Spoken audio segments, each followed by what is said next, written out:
I'm very proud to introduce today Nazir Afzal, who is an international advisor on rule of law and former chief prosecutor, has done immense work for women and girls in the UK and internationally. And thank you very much indeed, Kristen. I will try and share with you some of the background. I mean, the reality, of course, is that when I last spoke at the WIN conference, I talked then about the world that we were in. I'd been prosecuted or supervised perhaps 1 million cases during my career of all types, from road traffic to multiple homicide, invariably involving vulnerable victims and very often involving women and girls. And I led nationally on tackling women and girls issues, particularly around criminality, for more than a decade. And I've carried on doing that now as an international advisor. I do the same thing now in other parts of the world as well as here in the UK. I've always believed that the way you treat your most vulnerable is the mark of your society. And I go back in history, virtually all of my heroes are women, living heroes are women.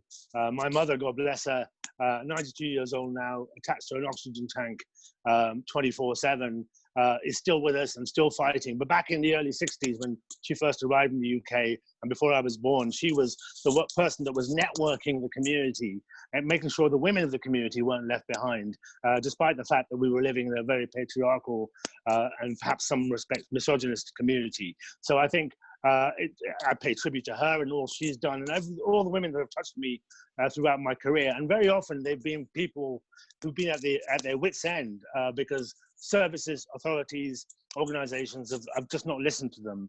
And one of the things about leaders that I always consciously say is that the one underrated talent or skill of a leader is listening. And I've chosen, and I've been very privileged to be able to listen to women and girls groups and survivors groups and victims groups over the 20-odd years. And they've told me stuff that wasn't working. And I've then gone on and done some stuff with that. So you, as an active listener, have to act upon what you've heard. You can't simply file it away in a cabinet and assume that somebody else will. So on forced marriage, I had the world's first conference on forced marriage in 2004. And we've now got in the UK phenomenal processes and practices and guidance, which meant that we've gone to a situation where in 2005, 12 women were killed in the name of honor. Last year, that was 4. Yes, that's 4 too many, but we've saved hundreds of lives. And when we brought in forced marriage protection orders, we've now saved 2,500 people who've been able to get protection orders, the youngest of whom was only 5 years old. And all of them have been protected because the law wasn't there to protect them before. That's my job. That's our responsibility. It's a joint responsibility. What Kristen asked me to do was to think about the future. And the future is not as optimistic as I'd like it to be. And one of the reasons I say that is that when we went into COVID, one of the first things that happened was I lost my brother. He died to COVID on the 8th of April, which was the day upon which most people died in the UK. And he died silently at home. And the authorities weren't there to help him. He wasn't even tested for COVID. Well, he was tested. We didn't find out he was positive until the day after he died. And then my mother, who has prayed all her life that she would die before her children, had to be there to bury him that day. And that tells you a great deal about the mourning that we have to go through as a country, as a world.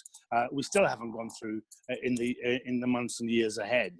But I've turned that, as we all must do, every crisis into an opportunity. And some of you will know I've been leading the work on holding the government to account for what they didn't do, the omissions they made, the mistakes they've made. It's a situation where 60,000 of us have died, and the families that have been fallen apart as a result of that.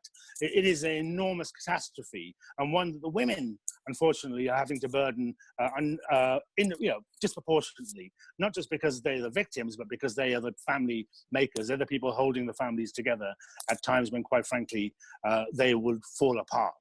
And then more recently, I've taken on the government and members of the government to get the truth of what happened and what will happen. In the course of this pandemic, I said very early on, let's do something around domestic abuse, violence against women and girls, sexual violence, because we know historically in a crisis that goes up. And particularly when you've got women and girls locked into their homes and their houses, that's when the abuser will take advantage of them. That's when their family will take advantage of them. And that's what we need to be conscious of.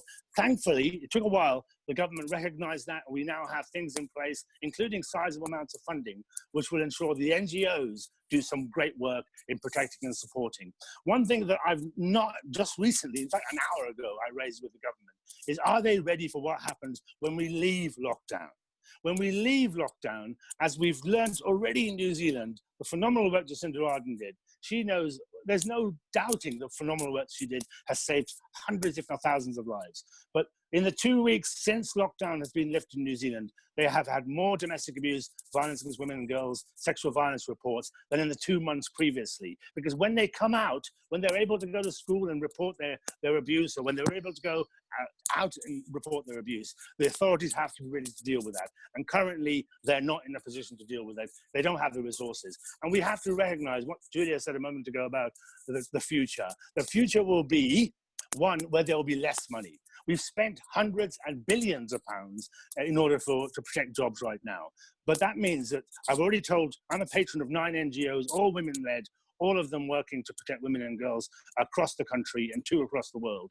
And all of them now recognize that there'll be less money going forward. And that's why they need to be a coalition. They need to work together, find the people to bid right together, look for alternative sources of income, go to philanthropy, wherever it may be, in order to be able to maintain their services. You know, one of the things that really, really bugs me is when you talk about key workers, as we have done over and over again, they will be the ones that will be suffering. We forget them the moment the crisis is left. Yet they're the ones we need.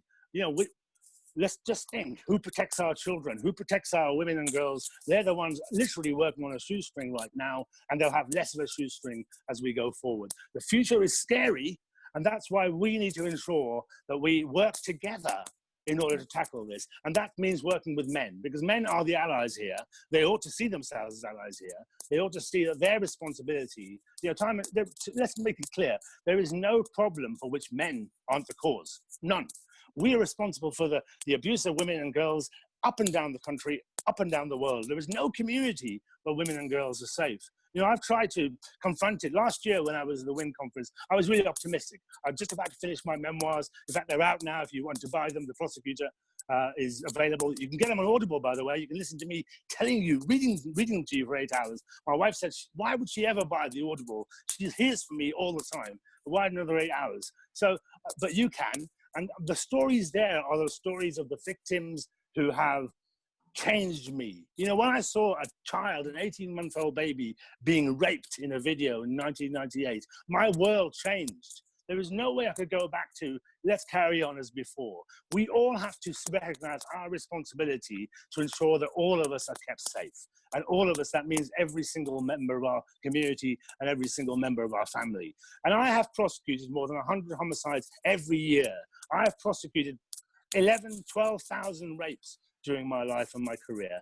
And I can assure you that every single victim, I hope, got some level of closure or some level of support or some level of justice. But that will struggle. We will struggle with that because we have a massive backlog of cases. We have more cases coming forward, as we know, going after we leave the pandemic, or certainly after we leave lockdown, and we don't have the resources in place. And that's why I call on you, those of you in business and other areas, all of you, quite frankly, we've got to find a mechanism where we work together on this and provide support. The NGOs who work on a shoestring shouldn't be spending 50% of their lives fundraising. They should be spending that 50% helping and supporting other women and girls who are suffering.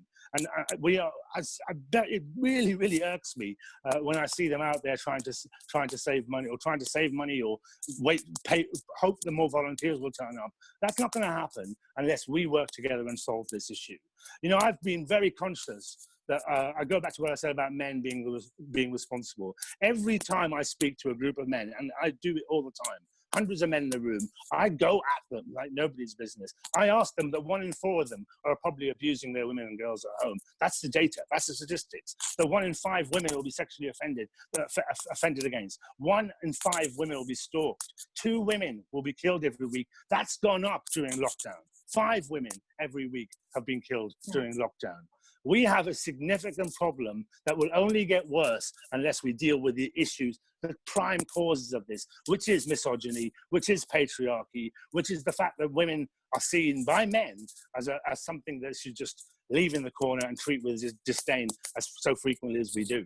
But we've got an answer here, and that's about education. You know, we burden our teachers enough already, but that's where we can make the difference. Going forward, we need to invest an enormous amount of time, not just into dealing with the issues that arise, preventing them happening in the first place. And that's about educating our young people. I got beaten up black and blue last year when I was talking about LGBT education, saying that children should be taught about LGBT studies. And people said, you know, we can't do that. That's a step too far. No, children need to know the society they live in, not the society that we lived in. You know, going back 50 years, the society we live in right now is one which is open, which involves people with different characteristics, all of which are as valid as anybody else's. And when people say to me, well, we shouldn't stand up for women's rights, or we shouldn't stand up, if we don't stand up for everybody's rights, then no, we may as well stand up for none. You know, that's why I've been taken by the Black Lives Matter, and why I've been taken by the people protesting. It's not just about Black Lives Matter. It's about the people who are powerless. You know, I go on and on about powerlessness.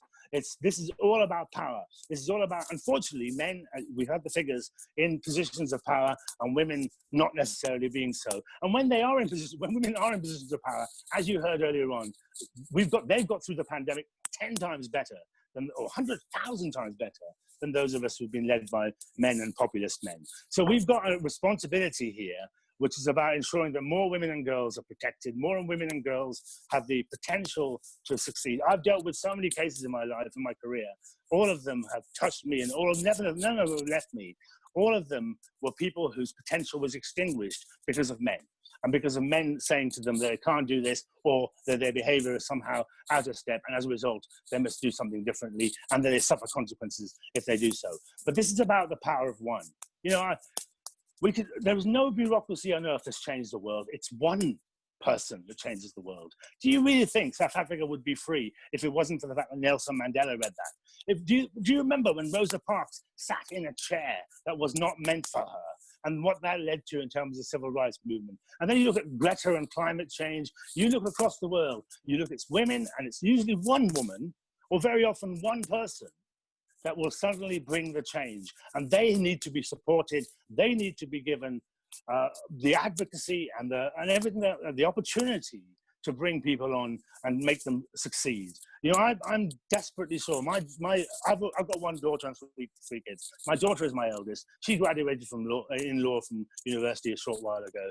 And she, despite all her mental health issues and there are plenty, she makes me more proud than all my boys. Because I know how much she has struggled. I know how much my mother struggles, how much my sister struggles. I know that women struggle throughout the world. And unless we men stand up, unfortunately, that's not going to change. And we've got a situation now where it's going to get worse before it gets better, unless we work together. I'll say no more now. Thank you.